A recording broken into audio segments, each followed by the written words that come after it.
How is everybody today? How about good morning?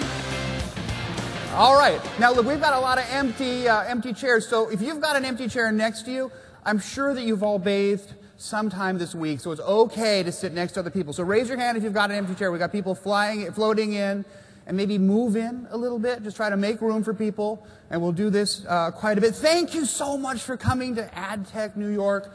You made the right decision. We're in the middle of the best industry, of the industry that is growing at rapid paces when the rest of our economy is not. You've made the right choice for your career. You've made the right choice for today. Thank you so much for coming. Let's get going. We have an exciting day ahead of you. So, this is our 14th year here in New York. It's our third year here at the Javits. We're very excited to be back. For those of you who cannot let a moment of your lives go by without commenting on it to all of your friends in the world, we have a hashtag, so it's #AdTech. Please join the conversation and let us know what we're doing right, what we're doing wrong, and what's on your mind. We're also live streaming, so not only are you watching this, but people from all over the world are going to be watching this along with you. Let's talk about how the internet has grown.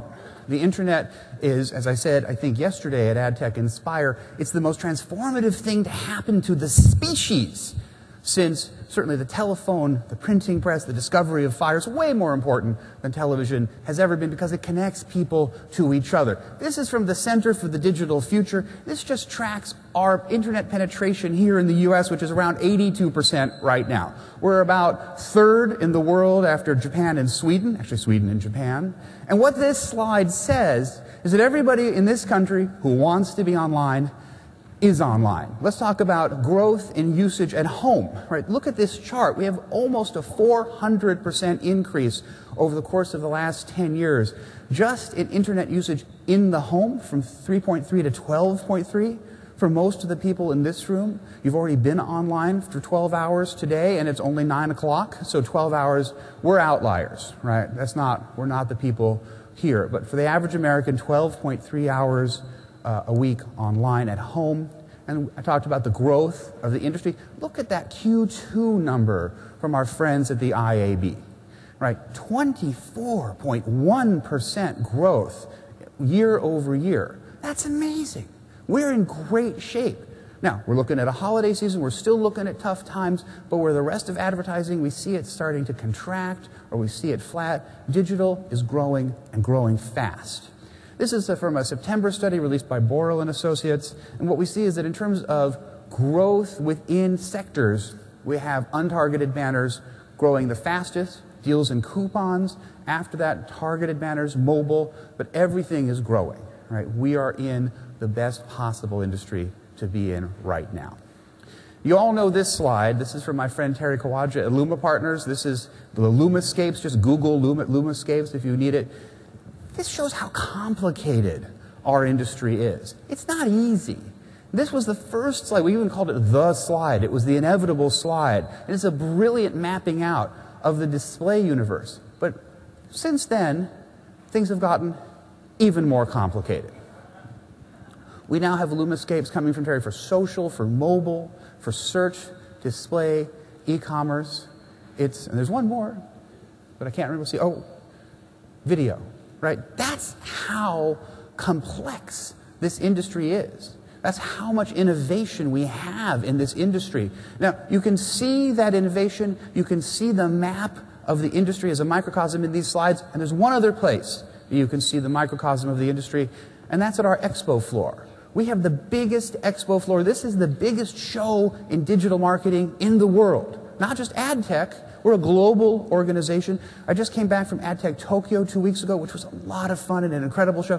This is our biggest show, and it's the industry's biggest show, and you will walk that expo floor and you will see the entire industry in microcosm. Our friends at Nielsen are also helping us to make sense of this industry. They've released a report. We're very grateful that they continue to release reports with our ad techs, building brands in a cross-platform world. For the conference delegates, you should have received a hard copy when you walked in. There's a URL at the bottom, and they have hard copies to give you at their booth, and it's worth taking a look at.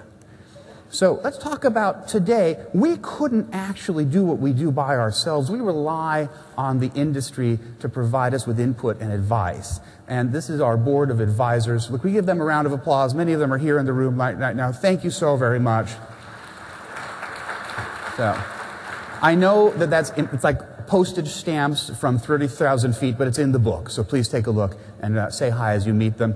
This is a big day for the conference. We have 6 concurrent tracks in social, brand strategy, performance, ROI, innovation, and then a track of our sponsored workshops presenting by the people who support this event. Speaking of the sponsors, I'd also like to have you guys give a round of applause to Casale Media, who is our sponsor here in this room. Can we please give them thank you? Look at how beautiful this room is. Thank you, Casale. Now, the other people who are absolutely key are our marketing masters. These are the people who curate multi-hour tracks, deep dives with trends, statistics, case studies, and they're really helping you to understand the ecosystem and to do your jobs better. And we have masters for social, for affiliate, email, mobile, media strategy, video, search, and tablets. And these are the people who've worked tirelessly to create the 8 of the tracks that you'll see over the course of the next 2 days in the conference and on the expo floor in the presentations. We have this thing that we launched in San Francisco in April called the Startup Spotlight. And these are young companies that are going to pitch their wares in front of a panel of judges. There'll be winners. They get little trophies. And they get lots and lots of exposure to this very powerful audience. And so I want you to be on the lookout for the Startup Spotlight sessions. There are 4 of them over the course of the next 2 days. Today we have shopper marketing startups and mobile startups. It's an exciting session. And why are we doing this here? It's understandable in Silicon Valley, but actually, New York is a great startup town. You guys have funded over 200 startups just in the last handful of years. There's a lot of energy and innovation coming from New York right here. There is a whole lot going on here at AdTech New York. And so one way of helping to figure it out, and a really effective way of navigating through the incredible amount of input that's coming at you, is through our mobile app. It's free. It's there for Android, for iTunes and BlackBerry. Please find it, and it'll help you to figure out where you're going, what you want to do, and where you should be going next. This afternoon, we're very proud that Walter Isaacson, the author of Steve Jobs, which I just finished reading a couple nights ago, which is a brilliant, brilliant biography from a man who's really changed our industry and the face of our culture. He'll be speaking from 1 to 1:45. This is his first major public appearance. He's been all over television, the first time he's been out in the world, and we're very grateful that he's chosen to launch that tour here with us at AdTech. And there'll be a signing. So if you want to buy the book and get it signed, Walter will be signing both before and after he gives a talk. So you'll have a chance to meet him and get your book signed. This afternoon, we have our first networking pub crawl on the show floor starting at 4:30. You can get the details in the handbook and in the quick guide. It should be all sorts of fun. It'll be a great way of meeting people and having a drink. We also have a closing keynote presentation starting 1 hour later at 5:30. Christian Westlet from Google+. So we begin with Facebook, we end with Google+. We have a social media track all day. So this is a big social day for us, although we have a whole bunch of other stuff going on. So don't miss that. Now, what's going to happen what do you do after a full day at AdTech? You go to a party. Are there any parties? There are a whole lot of parties. No one could possibly read that slide, so we have a handy URL for you. So take a look. It's adtech.com/parties, and that'll tell you where all of your options are, and then we'll expect you to be back here bright and early tomorrow morning. So this is my Facebook profile. It says a whole lot about me, but only to my friends. It really reveals that I was born in the 60s, which is probably not a surprise to anybody in the room. Facebook is the thing that is connecting our lives to each other. If the internet is the lens through which we see the world, I think Facebook is probably attached to our hearts. 800 million users. It's a staggering amount of users for any product in human history, let alone for a company that was born in 2004. Right? My son was born in 2005. He's still little. right? But Facebook is huge. It spawned a movie. I think, who saw The Social Network, right? Which possibly bears the same relationship to reality that Anonymous does to William Shakespeare. But, you know, it was a good movie. And again, for such a young company to have such a big film. For those of you who follow boy bands, not that I do, but I thought this was absolutely fascinating. Lance Bass from NSYNC has produced this new band called Heart to Heart. And their key single is called Facebook Official, which is when teenage relationships go public. How do they go public? They go public when they go public on Facebook. This thing has received 1.4 million YouTube views, 22,000 comments. It's K-pop without the K, and no one can figure out if this is a put-on or if this is in earnest. My wife teaches social media at USC. Her students can't figure it out. Billboard magazine can't figure it out. I urge you to go take a look. But what it signals that's important for today's ad tech and today's discussion is that Facebook has arrived. It's an absolutely key part of our culture, in particular culture for our youth. So that brings us to our keynote speaker, who I'm about to welcome to the stage. David Fischer is the global head of advertising and operations for Facebook. We actually have been on stage together before. He generously came with me to New Delhi in April and opened AdTech New Delhi. He has come to Facebook in April of 2010 after 8 years at Google. He is the guy who understands how Facebook is wrapping itself around marketing and advertising and vice versa. He's married. He's a father of 2. He lives in Palo Alto. And he's a very busy guy, and we're grateful to have him. So let's give a big, warm AdTech welcome to David Fischer. Thank you. Thanks, Brad. Thanks, Brad, and good morning, everyone. It's great to be back here at AdTech. You know, this is an amazing time for all of us as marketers and as people, because the opportunity is that we're living through, and many of the people in this room are really helping to steer and to drive, is an evolution in the way that we connect with one another, the way that we get information, and the way that we live our lives. It's an evolution, in short, from the information web to the social web. Now, I don't know how many people remember this New Yorker cartoon from 1993. I'll read it for you for those who can't see it. It says, "On the internet, nobody knows you're a dog." Does anyone else besides me remember actually seeing this at any point? Anyone? A few people around here. Thank you, because when I say things like I remember reading something in a magazine in 1993 at Facebook, people usually remind me they were probably in diapers at the time or in grade school. I'm an old man at Facebook. But what I remember, what's so interesting about this cartoon is at the time that it came out, it really captured the experience of the internet at the time. Everything was anonymous, and we kind of liked it that way. I mean, this whole notion, it was a little bit scary. You were going online, you didn't quite know what the experience was going to be like. And so the fact that it didn't matter who you were, whether you're a dog or a human, your experience was going to be the same. And if you think about what it was like as a consumer, as a user of the internet at the time, if I went to a website, and you went to that same website, and you went to that same website, and the rest of you came and looked over our shoulders, you would see exactly the same thing on each of our screens. The experience was not at all personalized. And the interesting thing is now, if we move forward to today, many of the experiences that we have online are still that way. There's still a lot of experiences where you look over our shoulders, you see the same thing. But that's changing as we move to a web that's built around people.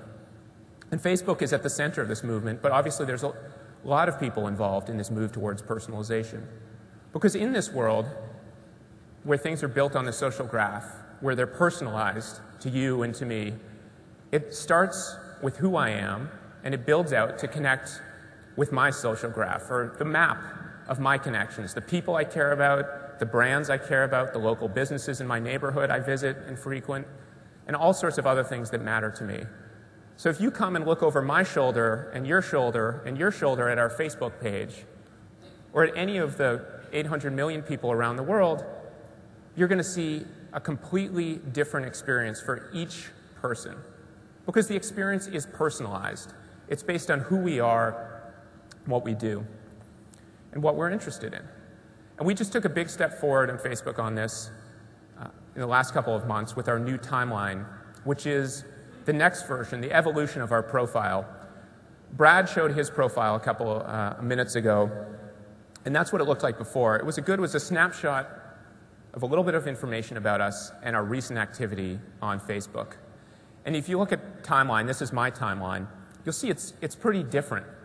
It starts with a really large cover, what we call a cover photo, which is an image, which is a great way for you to represent what matters to you. I love skiing, and so I chose to put an image up there. And it has all sorts of information. As you scroll down, it goes from just being a record of the things that happened recently to an actual timeline of the experiences throughout my life. And you go back and you see pictures, recent pictures, stories I've read, music I've listened to.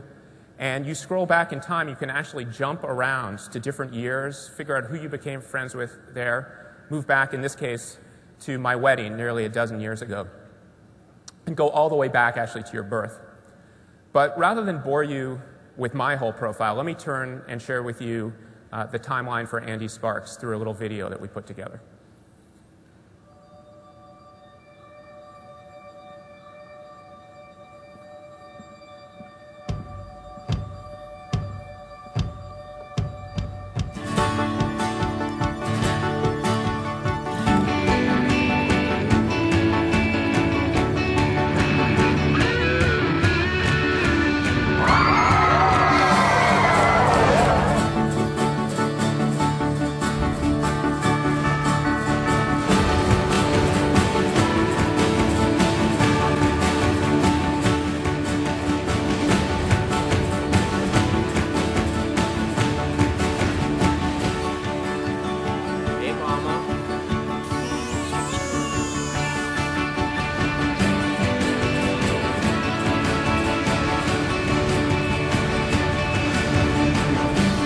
Baby. You did it!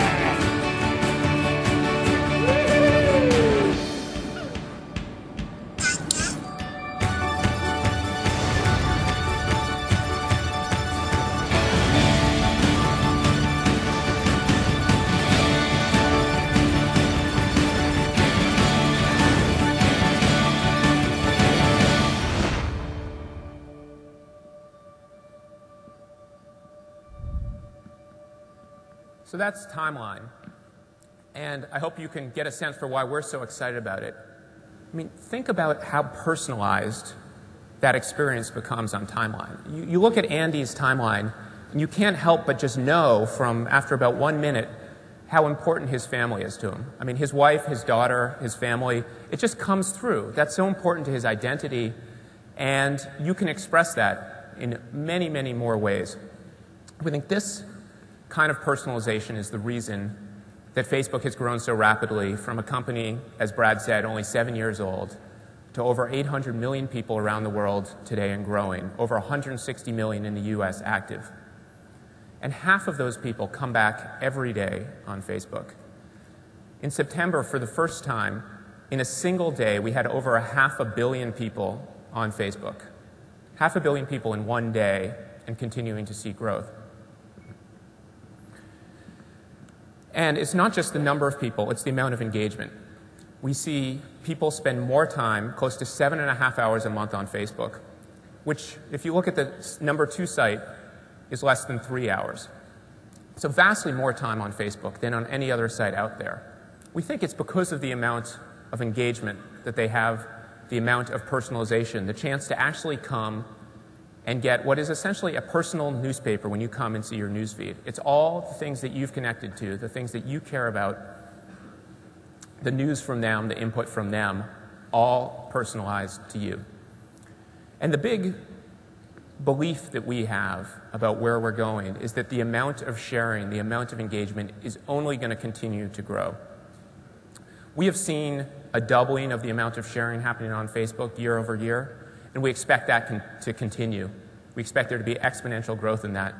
This is a term, this is something that Mark Zuckerberg's talked about and that the New York Times dubbed Zuckerberg's Law, and whether or not whoever gets credit for it, the point is that this type of sharing, when you create a personalized experience, is that we expect to grow, and the types of experiences that we have to become more personalized, more rich, and more reflective of who we are.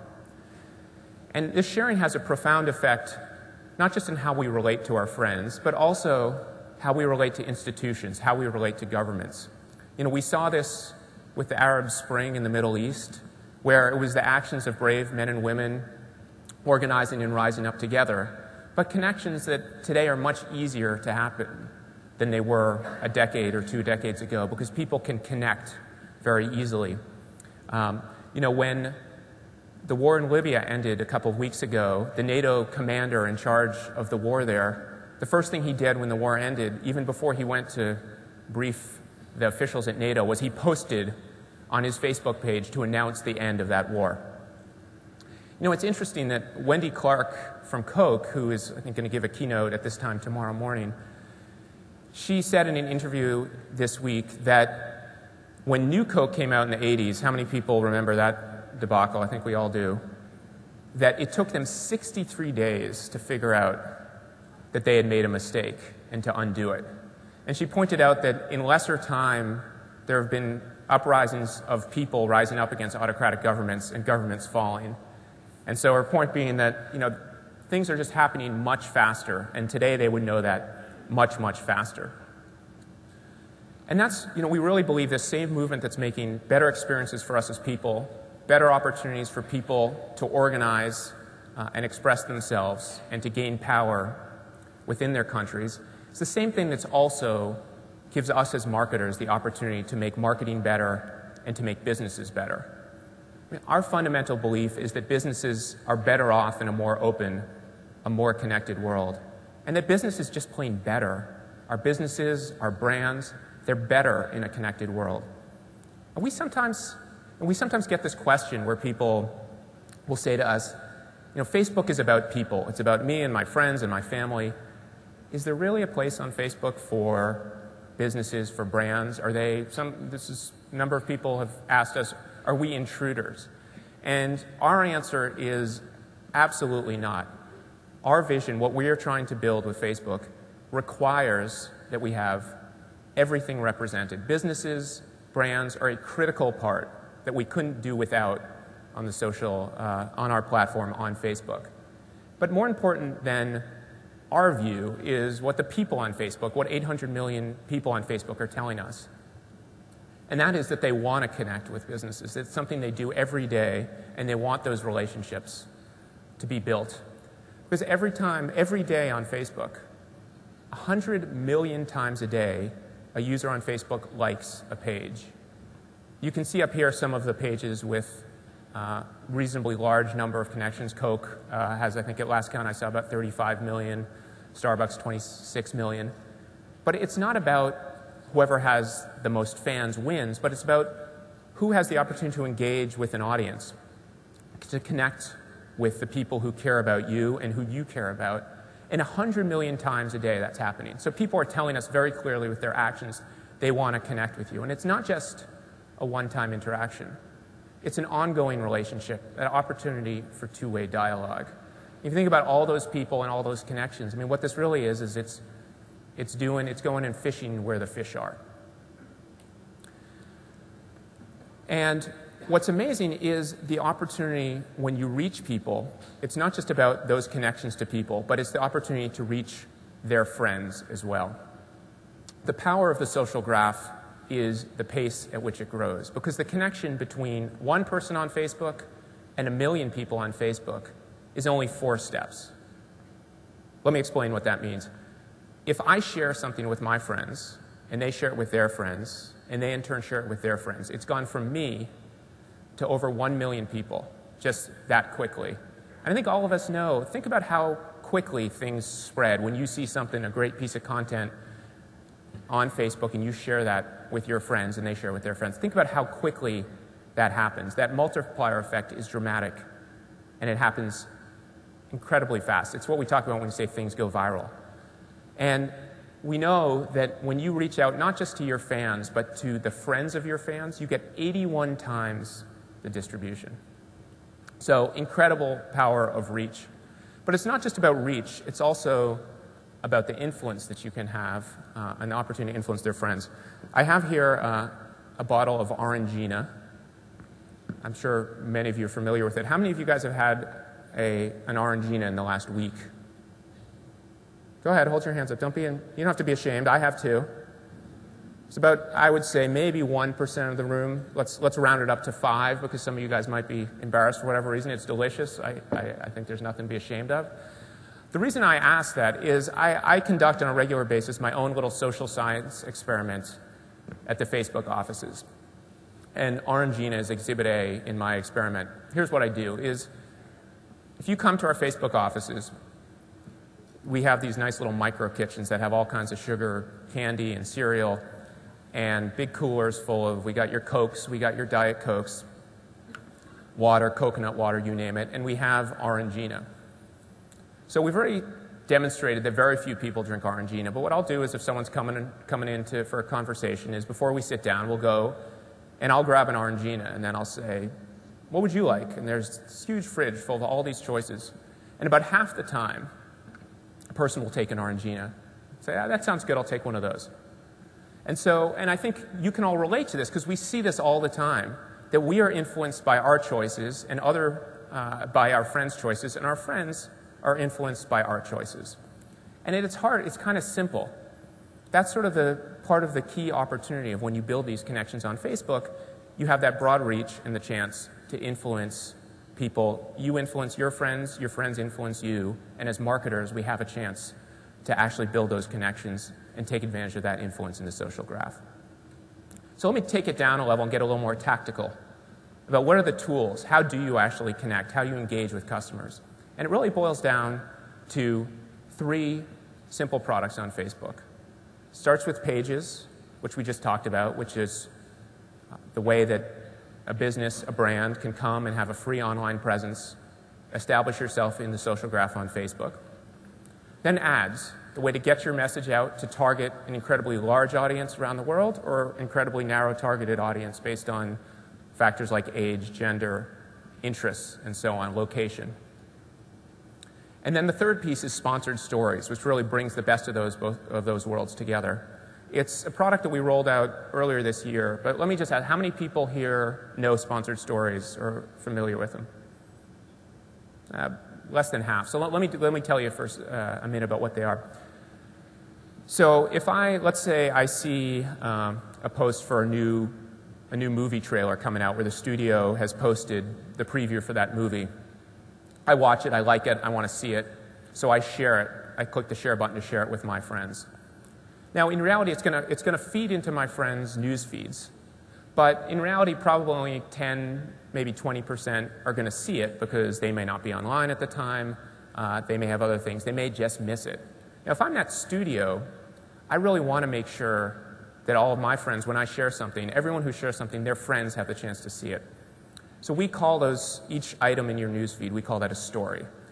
So what Sponsored Stories are is it gives advertisers the chance to take a story that just would naturally be in my newsfeed or your newsfeed and to sponsor it.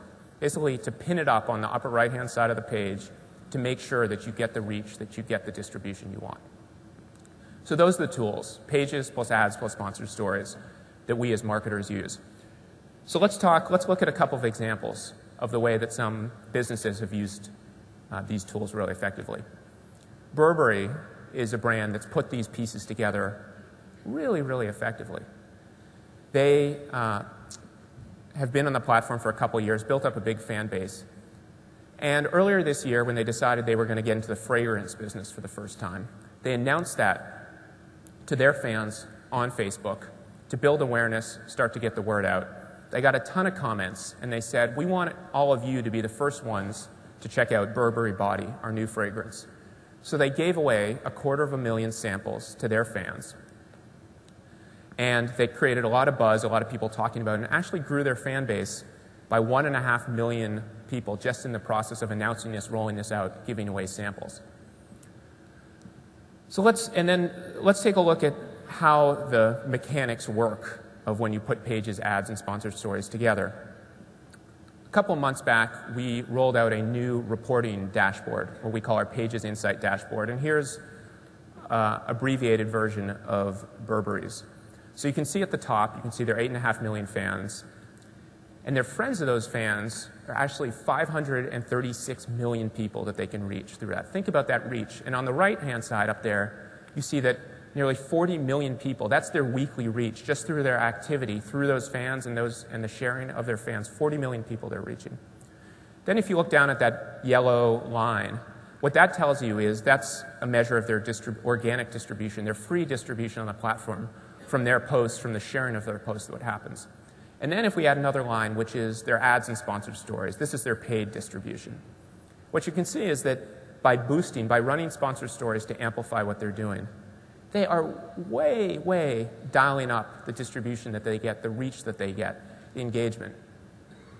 What you'll also note that's interesting is they took a brief time where they paused their paid activity. And look at what happened. It's not just that, if you pause your paid activity, your paid distribution is going to go way down. That's obvious. But what's interesting is that they're organic, they're unpaid, they're earned, if you will, actually plummeted as well. Because what you actually see is that if you might pay to run sponsored stories, you might distribute sponsored stories to my friends. That's paid. But that might lead to more organic sharing and more free distribution, more earned. So this is how paid, owned, and earned comes together on Facebook. And the key point to take away here is that the sum of the parts is less than the whole. When you put all these pieces together, you actually get virality. You get the kind of growth that you would see here. And while I've talked a lot about reach, about the massive reach, it's also important to know that on Facebook, because it's built based on personalization, based on genuine identity, based on who I am, you have the opportunity for incredibly effective targeting. Because if you want to target, let's say, all men in the US, that would be broad targeting. You can do that, and with 95% effectiveness on Facebook, which compares to about 72% or so in the rest of the industry. But then if you want to narrow that down a little bit, let's say you want to reach all women 25 to 44 in the US. The rest of the industry, you really get a ton of waste at that point. You only get about 35% hit rate on who you're trying to hit. But on Facebook, because it's based on genuine identity, you still hit over 90%. So you reach the right audience. And when you make it social, when you put people at the center of it, it's more effective. This is the same Orangina point, just with Nielsen having done lots and lots of studies to prove it out. So you see, if you see your friends in your ads, what we call social context in ads, you're twice as likely to remember that ad's message. 4 times more likely to purchase. Diageo, the owner of lots of brands, liquor brands, spirits brands that you probably know, like Smirnoff, like Bailey's, like Johnny Walker, has used Facebook and done a lot of measurement. And I want to share a video with you where they talk a little bit about the results they've seen here in the US. One of the great things we found on Facebook is the power of word of mouth. The real magic is reaching the friends of the fans, just how easy it is for consumers to engage with our content and then pass it on to friends. Just the incremental reach that we can have, often very quickly, in a way we haven't been able to do before. In a world of limited marketing dollars, we always need to find the place where we're going to get the most bang for our buck. Facebook's got a great partnership with Nielsen. So for us, it was the first opportunity to start to connect the dots between what people are doing on Facebook and what happens out in the real world. What we did in this case is we ran an advertising test on 5 of our brands. When we looked at the group of panelists who were exposed to the ads versus those who weren't exposed to the ads, we saw a 20% difference in sales. Nielsen showed us that we had a return on media investment of 1 to 5. It's great to see results like this in a nice controlled testing environment. But the exciting thing for us is where we go next. So those are meaningful results. 20% greater sales when people saw ads on Facebook, 5 to 1 return on investment. P&G is another company that's invested on the Facebook platform. They want an opportunity to reach out to their 5 billion customers around the world. So together with Leo Burnett, they recently ran this campaign, this Mean Stinks campaign for Secret. The notion is that they actually wanted to build it around a problem that unfortunately lots of teenagers and especially teenage girls face, and that's the problem of bullying. So they wanted to provide a way to try to fight bullying and promote Secret at the same time. So they launched this Mean Stinks campaign. They put a few things together. They built a good graffiti app, which allowed girls to come and to post messages supporting their friends, even apologizing if they'd bullied someone before. They also offered coupons that, when cashed, actually made donations to Pacer's organization, their National Bullying Prevention Center, to help support efforts to fight bullying in the U.S. And the results, they smelled pretty good. They got a 9% increase in sales, as well as lots of engagement, 32,000 positive messages that were posted, and a 10-point increase in brand favorability. A really successful campaign that they're happy with, that basically put together those pieces on Facebook that I talked about. And it's not just about the biggest brands in the world, it's also about your local businesses. Milford Nissan in Milford, Massachusetts is a Nissan dealership that started investing in Facebook ads in 2009. And they initially made a small, what was a meaningful investment for them, but relatively small in the scheme of big brand dollars, $5,000. But by targeting effectively local people around the area who are interested, might be interested in buying a car, and targeting effectively, they were able to drive $500,000 in sales. Really meaningful results that helped them grow their business, actually expand to a second dealership. Applebee's, another brand who, when they wanted to promote their low-calorie menu, sought to engage people, not just to build awareness of their menu, but actually get people engaged talking about what they do to reduce calories, either from their diet or through their workouts. They got 30,000 people to engage, to share, and then they were able to amplify that across those people's social networks. 3-to-1 return on their investment. And a final example I want to share with you comes from Hong Kong, where Huggies, the diaper brand that I'm sure you're all familiar with, launched a really interesting campaign to engage parents around their babies. Let me run a video that tells this story really well.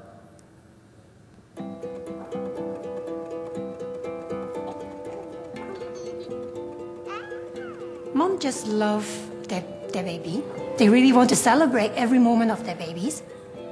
This campaign had a social kernel, which every successful social media campaign does. And it was a pretty simple, straightforward kernel, which is people love to share photos of their babies. By encouraging people to upload photos of their babies, they were doing something they already wanted to do. It was social by design, right from the beginning.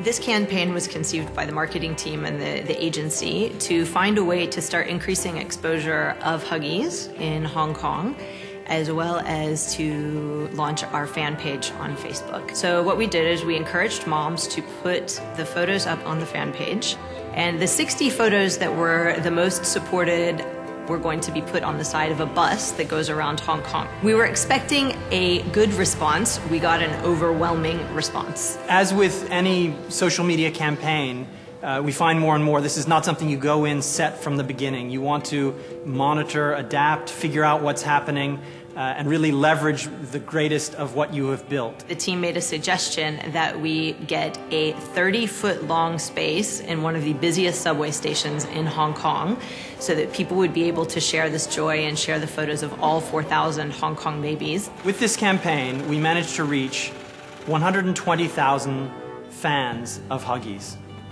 Their friends multiply that number to 7 million. A huge number, which has built a community going forward, which we can then relate to and build upon for any future campaigns. So we've built a very engaged community, and Huggies is now one of the fastest growing brand page in Hong Kong. Consumers perceive Huggies as an innovative brand. Huggies bring a lot more value than just selling product to them. In fact, we help them connect with their friends. With Facebook, you can understand what's happening with your consumers in a quicker way, and they can feel like they're part of your brand, not just that they're recipients of your brand. And I remember one day I was getting off of the subway and I saw a mom taking a photo next to the baby's photo in the advertisement. And I started thinking about how that photo is going to be part of that family's history and part of that family's photo album for all time. And so I really think it started clicking of how we're connecting with consumers and really becoming part of their life, part of their family story. So after this campaign developed with Ogilvy, Huggies Hong Kong posted record sales. They had their best quarter ever in Hong Kong, and they grew market share by 4.2%. 4.2% increase. These are the kind of moments that transform products into brands. And one of the things we're often asked is, okay, these are great examples, but how do I do it? How do I get started? How do I think about putting these pieces together on Facebook? So there are 3 basic steps that you want to think about when you build your business, when you build your brand. The first starts with connections. It's that simple connection of you to your customers, you to your potential customers. But it's not just those connections. It's also about building the opportunity for connections into what you do, into all the pieces of your marketing, and even into your product. You know, if you think about what they just talked about in that Huggies video, they talked about social by design. This is a phrase we use a lot at Facebook. And what we mean by social by design is something that actually has social at its core. Huggies could not have done that campaign. There was no campaign without that social aspect, without people at the center of it. And I would contrast that with what we see really often, which is something that is not social by design, but a little bit social. It's, you know, take whatever campaign you're working on, whatever marketing you're doing, and sprinkle a little bit of social on top. You know, put some like buttons, put some share buttons in there. And to be clear, that's good. I mean, I think it's better to have that in there than not. But the experiences that are really successful, the marketing campaigns that become transformative, and really the product development that we're seeing transform different industries on the Facebook platform happen because they're social by design. Second step is around engagement. It's about engaging your customers. You engage them, and they will engage you. And importantly, they will also engage their friends. Because it's great when you say something about yourself that's memorable. But think how much better it is when your fans say something memorable about you to their friends. Let them tell your story. Engage. And the third step is inspire. Inspiring your customers by building creative and useful brand experiences. Put together pieces of the Facebook platform, you know, as you think about a holistic experience on Facebook that's really social, that's really engaging, and importantly, that's ongoing. It's not a one-off. It's not a series of hits. It's an always-on strategy. And use visual cues, use video, use photos. We see that users are twice as engaged in things like that, in those visual forms of marketing, than not. So when you put those together, you connect, you engage, inspire. That's the basic playbook. And you do it in the way that makes sense for your business, for your brand. You know, in meetings like this and settings like this, we often get the question, you know, people talk about social media strategy. What's your social media strategy?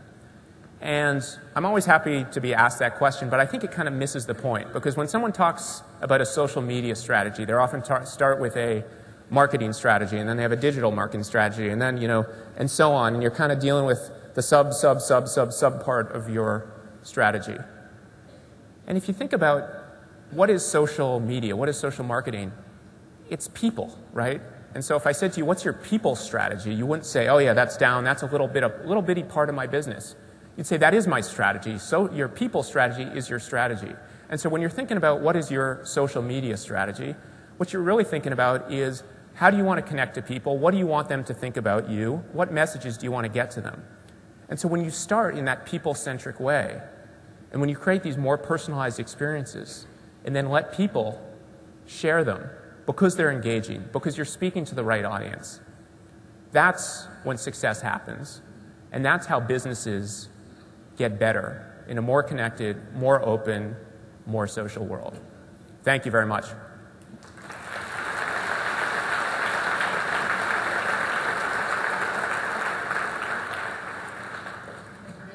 So we're going to have time for some questions. Now there's a microphone there and a microphone there. So please come to the mic and be ready to tell us who you are. Let me ask a couple questions to start with. First of all, thank you very much.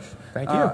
And let's talk about the three-part structure you articulated, which is ads, or pages, ads, and sponsored stories. We saw either last week or the week before, and this is about the Burberry case study that you illustrated. In the Wall Street Journal, there was an article saying that all of the brands are rushing to Facebook, but that they aren't necessarily actually buying the ads at the volume that you were saying really lifted up the Burberry performance. So where's the growth opportunity for you guys? What are the challenges that you're facing when it comes to getting people not only to have the pages, but also to be spending on ads? Great. Yeah, thanks for the question. I think the key thing goes back to the fact that you can use, if you think about pages and ads and sponsored stories, and in some cases apps, you can use any one of those pieces and you can have success with it. And look, it's great that you do. You got to start somewhere. But it goes back to the point I made about the whole being greater than the sum of the parts. And so we know if you just are engaging with one piece of that, you're leaving a lot on the table, money on the table. If you look at that Burberry graph I showed, and you said if they were just doing the organic stuff, yeah, they would have gotten distribution, but it was much, much smaller. So if you think about some of the big brands, or the case of that story where they were talking about Ford reaching 40,000 people, that's nice, but for a huge brand like that, you look at Burberry's getting 1.5 million new fans as a result of a fragrance, which I would say has a much smaller, probably potential audience than, say, a big auto company like Ford. That speaks to basically the money you're leaving on the table, the opportunity you're leaving on the table by not putting those three together and not taking advantage of the virality that can come from that. So another question is, we've talked a lot about Facebook, and although I think from your side you'd like us all to think that social media and Facebook are identical, all media is now social. And what we see in marketing departments and in corporations overall is there's this ongoing question about where social should actually be living in the corporation. We've got customer service, we've got the product people, we've got marketing. And so from your side, what are the challenges and opportunities there? You're dealing with not just the marketing, maybe perhaps you are, but Facebook is dealing with a lot bigger kettle of potential touchpoints within big corporations than just the marketing department. How do you reconcile those different touchpoints from inside? Yeah, there's no doubt that in some ways history and experience and long-term success in some ways becomes an obstacle for companies. Let me explain what that means. Is because you might need, if you're a big brand or you're an agency working with a big brand, you'd probably have the media group and then the digital media group, and you might have the PR team who might be handling the pages and the page posts. And the success really comes, the best return comes when you put those pieces together, when you bring the page posts together with the ads and the sponsored stories. And this is frankly why I think some of the best examples we see and some of the companies that have sprung up and been most successful are new companies, because they don't have any of that history or that structure. They can say, we're going to build to optimize for the Facebook platform. But let me turn it the other way and give an example. American Express, which has really done some exciting things on the Facebook platform of late, starting with Small Business Saturday last November, their Link Like Love application, which creates customized deals for their members. What they did is they basically from the top said, we need to pull apart our structure, and they pulled together essentially a SWAT team of people from different parts of the organization and said, we're going to move fast and we're going to make this work because this is a competitive space and we want to outpace our competitors. And they said, we're just going to forget our old structure that we've had for 100 and however many years. Let's figure out how to move quickly and make it work, and they're able to do it. But I think in some ways it takes that recognition that you've got to maybe behave a little bit differently if you want to move fast and beat your competitors to the punch on this. So if we could pull the house lights up as we're doing questions, and then you were first. Can you tell us who you are and what company you work with, and then go ahead and ask your question. Sure. My name is Patricia Marchetti, and I come from Earth Techling, which is a green technology news publisher for consumers. And we have been very personally successful with Facebook ads. And as a publisher, I think that for us, it's been probably easier. But what I'm curious about is that We've had conversations with a variety of brands about their Facebook efforts, and I'm wondering if you have statistics which show, as brands are running these campaigns, how long are they holding on to their fans that they're gaining? So what's the value of a fan over time? The value and I think you're saying what's the engagement. And I think this speaks to the point that the difference between kind of a hit and run strategy versus an always on strategy. Because the notion is I might make a connection, but if there's nothing that comes of it and there's no communication over time, the value is going to erode both to me as a person on Facebook who wanted to hear, who basically opted in to communications from a brand, and to the brand itself. And so that is why there are obviously spikiness in big campaigns, typically that brands run. But it's really important to have an always-on strategy, and that doesn't mean you'll constantly have to be launching big campaigns, but you want to have a cadence. You want to be publishing a few times a week in ways that are engaging and just sharing what's going on. Sometimes it might be as simple as just turning to your fan base and asking them a question. I heard an example. I was in Detroit yesterday, and GM was saying that the Camaro has nearly 2 million fans on the Camaro page. And what they do is they like to get engagement. They just put out something that said, if we get 1,500 photos of Camaros from our fan base in the next hour, we're going to put out an unreleased photo of the new hot rod version of the Camaro that's coming out in a few weeks. And people just jumped to it and they engaged. So it wasn't a lot of work on their part. They had a photo they were going to release in a week or two anyway, and they created this whole amount of engagement and sharing. So it's taking little things like that and having that always-on strategy that really is going to help drive more engagement with your fans. Tell us who you are, please, and where you work. Hello, my name is Serge. I am media expert of the BTLC company. Our company produces software for macOS. Its name is MacKeeper. And my question is about when do you plan to develop a targeting by operating system, because we are really looking forward to advertise at Facebook. Also, we have a lot of partners that are looking forward to this opportunity to get this target by OS, and we'll be glad to join advertising at Facebook. Interesting. I have to confess, that's a new one to me. We've got a lot of targeting requests for a lot of different ways that people want to target. I'm sure you spent a lot of time, and this is the first time I'm hearing about that. Maybe we can catch up afterwards, because I'd love to hear a little bit more about specifically what you're talking about. But we're always looking to create more robust and better targeting options. So thanks for the input. All right. Over here, what's your name? Hi, I'm Bruce Siegel from LiftDNA out of Philadelphia, New York. We're a first-party ad optimizer. Now, I'm a marketing strategy and analyst, so I often hear from clients who are concerned about Facebook and social media and just what does it mean to get impressions. So I applaud your example with Kimberly-Clark, where you tie it all into sales. Here's my question.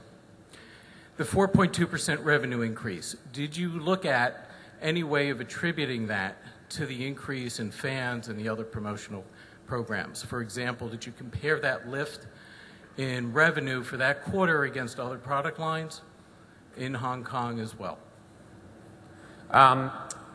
You're getting into a level of details on the methodology that I'm just not familiar with, and so I don't want to speak to. What we typically do is we both have our infrastructure, and then Nielsen has theirs, and then we want to plug in for a company like Kimberly-Clark, who typically has their own measurement approach, and so we try to work with the way they do it. So the answer would be, I'd figure out how they did it. That's their number that they shared with us. And so it sounds like you're saying you're confident that that is attributable to the Facebook campaigns that they ran.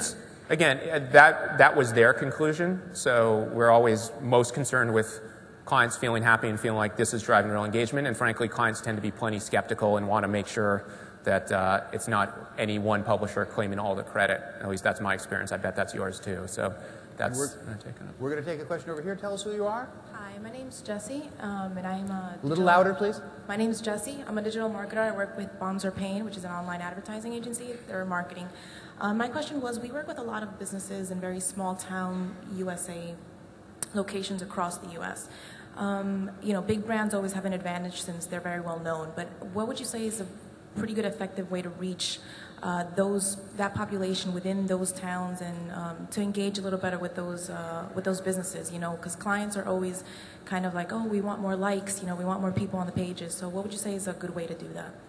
Well, I would argue, I think that, and I'm sure you must have a lot of firsthand experience with this, but the targeting capabilities of being able to reach specific towns or draw a radius around specific towns is a huge asset for local businesses, because I think one of the big challenges a local business has had is that notion of how do I compete with the big brands or the big box stores, being a local business. But if you think about, if you're from Dayton, Ohio, and the ability just to target Dayton, Ohio, it can become affordable. And then if you build, this sort of starts to speak to the value of those fans.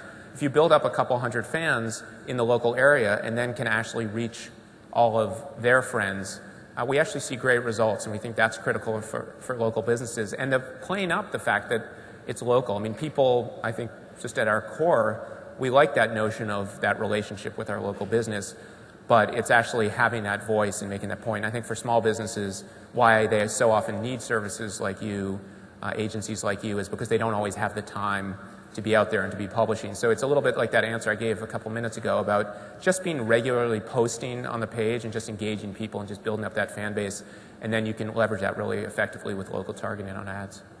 Tell us who you are. Hi, my name is Amichai from a company called No Problem in Israel. We are providing performance-based advertising by selling voice leads to small and medium business owners. And this question is related to the last question. It seems like many companies are addressing now the local market, and Facebook, you were focusing on nationwide campaigns, large companies. What would be the future in terms of addressing local business owners? Oh, I think the future is now in terms of local for us. I mean, there's, I mentioned that Nissan example, but we've got dozens of local examples, really hundreds and thousands, because that targeting capability is there, and because you can reach out the same way you can reach such a matched audience, you can reach a really tiny targeted audience. So if you run a high-end bike store, you can target people who like cycling in a given area, right? And just think about that. I see lots of ads for skiing, and for me, those are incredibly effective and targeted ads based on interest, based on where I live. And so from our perspective, that opportunity is there now, and we're investing a lot in building great products that help people like you and help those local businesses succeed. Thank you. I think we have time for one more. Why don't you tell us who you are? Yes, my name is Robert Slaughter, and I'm with Arts Olympus, which is Artists for Earth, Humanity, and Global Goodwill. And we're doing something very, very unique in the world, and it's attracting such attention. It's amazing. It's about ready to blow up. We just finished signing a contract for a gigantic ship, and we're launching a ship that will go around the world. And so everywhere the ship stops, we will create an international display of culture free for the public. And Robert, your question.